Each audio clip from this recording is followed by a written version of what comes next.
Thank you very much, Deputy Speaker.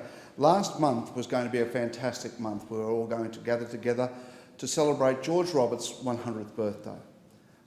Sadly, 1 week short of his 100th birthday, George Roberts passed away.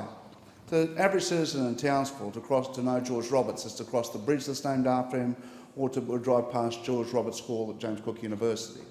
But George Roberts is far more than just a couple of names on a couple of signs somewhere. George Roberts was an absolute visionary of a man. Served during the Second World War, a great solicitor, but he built a lot of Townsville. My staff, just after I was elected, my staff came through and said, there's a Mr. Roberts, Mr. George Roberts on the phone. He says he'd like to speak to you. Will I just take a message? I said, no, you won't. You'll put him straight through. To get a call from George Roberts meant that something fantastic was about to happen. He might be about to belch you over the head with an idea and tell you what you must do, but he would also come with you with a great deal of empathy and a fantastic visionary. We would not have had James Cook University, we wouldn't have had the land for James Cook University without George Roberts. His children will tell you that the Sunday drives were in the car across paddocks as he went and skirted the scene in what was then bush.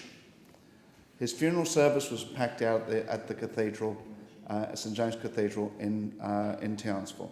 Bishop Bill Ray, who had only just lost his mother as well, gave fantastic words and insight to a man he still called Mr. Roberts. And he said he believed that men of his stature earned the right to be called Mr. Roberts. And I always called him Mr. Roberts as well. And even though he would always say, call me George. And even though I got to know him a little bit, towards the end of his life, and his voice was a little bit croaky, you knew there was still steel in his spine. We in this place, and people who live our lives a little bit publicly, we are seen a lot and we are seen to be doing a lot. But as George Roberts will tell you, he couldn't do any of it without his family. He couldn't do any of it without having his family support. And he did it because of his family. He did it because he wanted his family to make sure, his children to make sure that they had the education, that they had the opportunities that he so drastically strived for.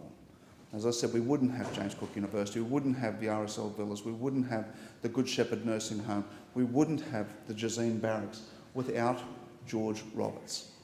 He's a fantastic man, great to be around, and our city will miss him greatly. We still have a lot of good people in Townsville, and we are the city today, and will continue to grow because of his vision. I'm just glad that I got to know him, and I'm glad that his family has got to know me a little as well. Thank you very much. Thank you, Member. Call the member.